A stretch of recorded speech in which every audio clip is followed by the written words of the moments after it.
Página 138, tema 5, a divisão celular. O ciclo de vida da maioria das células é composto de um período em que a célula realiza atividades, como a produção ou armazenamento de materiais, crescimento, entre outras, e de um período em que a célula se divide.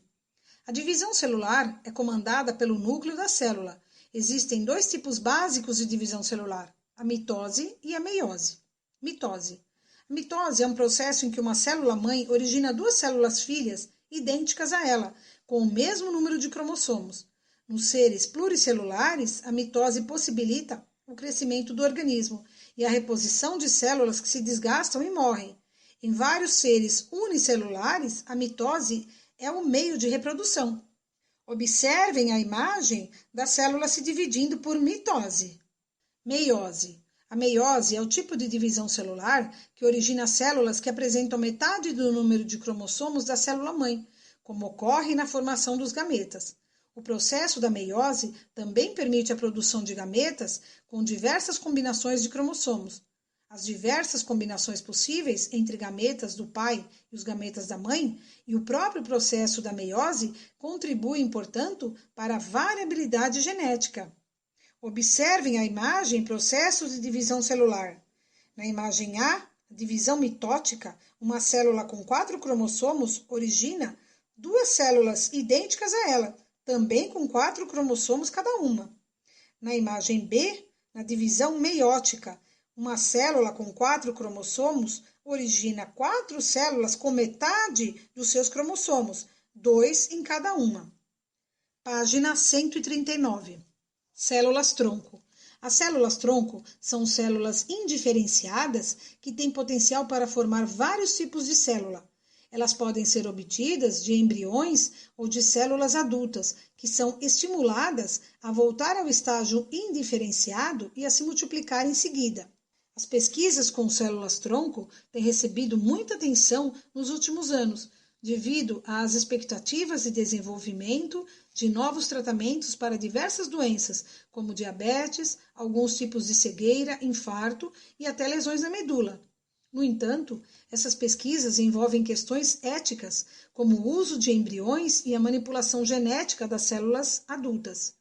A clonagem terapêutica é um método de obter células-tronco sem usar um embrião.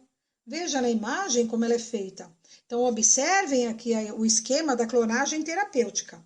Na letra A, o núcleo de uma célula adulta do paciente é inserido em um ovócito de uma doadora, que teve o seu próprio núcleo removido.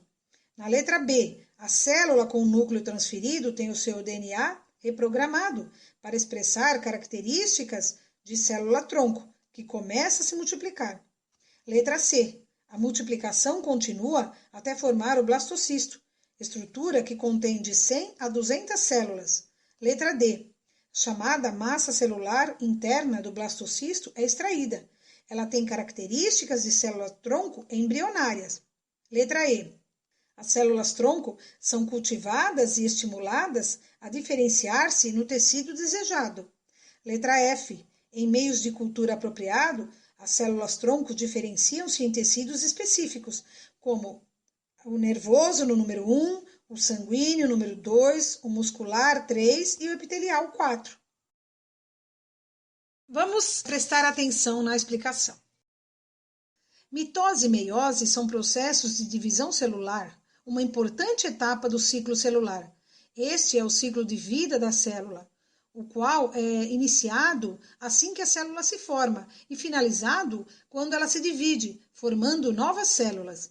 A divisão celular é um processo muito importante, pois é através dele que as células se multiplicam, originando novas células e até mesmo novos indivíduos. Mitose. Processo de divisão celular que resulta em duas células filhas geneticamente idênticas que se desenvolvem a partir de uma única célula-mãe. No corpo humano, as células somáticas, também chamadas de autossomos, se replicam por mitose. Exemplo são as células somáticas, células da gordura, células sanguíneas, da pele ou qualquer célula do corpo que não seja uma célula sexual. A mitose é necessária para substituir células mortas, células danificadas ou células com curtos períodos de vida. A meiose, divisão de uma célula dando origem a 4 células sexuais, cada uma com metade do número de cromossomos da célula original. Novas combinações de genes são introduzidas em uma população através da recombinação gênica, que ocorre durante a meiose. A meiose é o processo pelo qual os gametas, que são as células sexuais, são gerados em organismos que se reproduzem sexualmente. Os gametas são produzidos em gônadas, masculina e feminina, e contêm metade do número de cromossomos das células originais. Vamos falar um pouquinho sobre as células tronco. Então, as células tronco, elas são células que podem se diferenciar em células com funções especializadas, constituindo diferentes tipos de tecidos do corpo.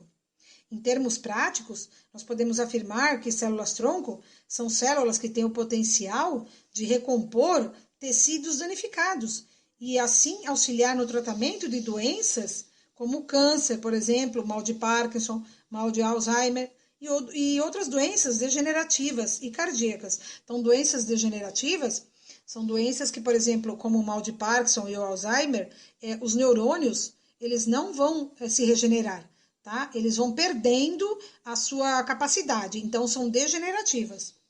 Quais os tipos conhecidos de células-tronco e os benefícios esperados do seu uso no tratamento de doenças? Então, basicamente, existem 2 tipos de células-tronco. As que são extraídas de tecidos maduros, como o cordão umbilical ou a medula óssea. São mais especializadas e dão origem a apenas alguns tipos de tecidos do corpo. As pesquisas realizadas com o uso dessas células têm demonstrado a sua eficácia no tratamento de diversas doenças, a exemplo da leucemia, doenças cardíacas e doenças hematológicas. As células-tronco embrionárias, por sua vez, apresentam a capacidade de formar qualquer tecido do corpo. Estão sendo pesquisados em todo o mundo o potencial dessas células para o tratamento de diversas doenças graves, como câncer, diabetes, doenças genéticas, lesões da medula espinal, demências, doenças autoimunes, entre outras. Então, doenças autoimunes são aquelas em que os anticorpos do indivíduo, eles atacam o próprio corpo. Com a aprovação da Lei de Biossegurança, a realização de pesquisas com células-tronco embrionárias passa a ser permitida no Brasil.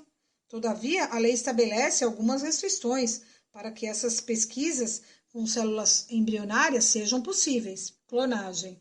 O primeiro experimento de clonagem bem-sucedido ocorreu em 1952, quando 2 cientistas americanos eles clonaram sapos a partir de células embrionárias.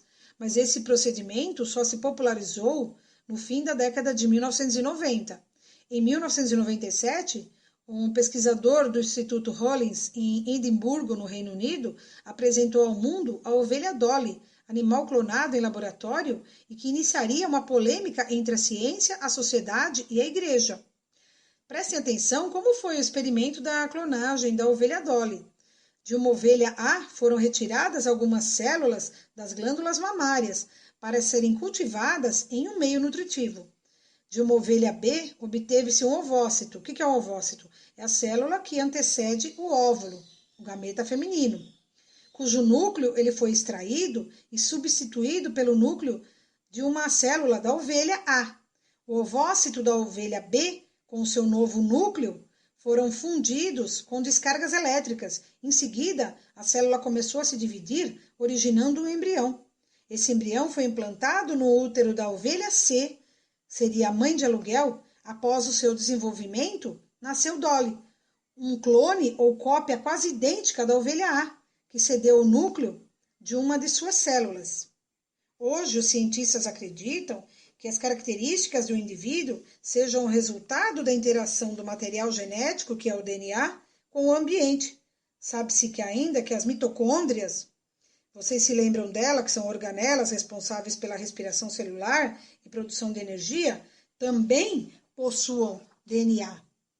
Dolly seria uma ovelha formada pela interação entre o DNA da ovelha A, o DNA das mitocôndrias encontradas no ovócito da ovelha B e os ambientes onde o embrião se desenvolveu, o meio de cultura e o útero da ovelha C. Portanto, algumas características de Dolly seriam diferentes daquelas da ovelha A. A ovelha Dolly ela foi clonada a partir do material genético de células mamárias de uma ovelha adulta de 6 anos de idade.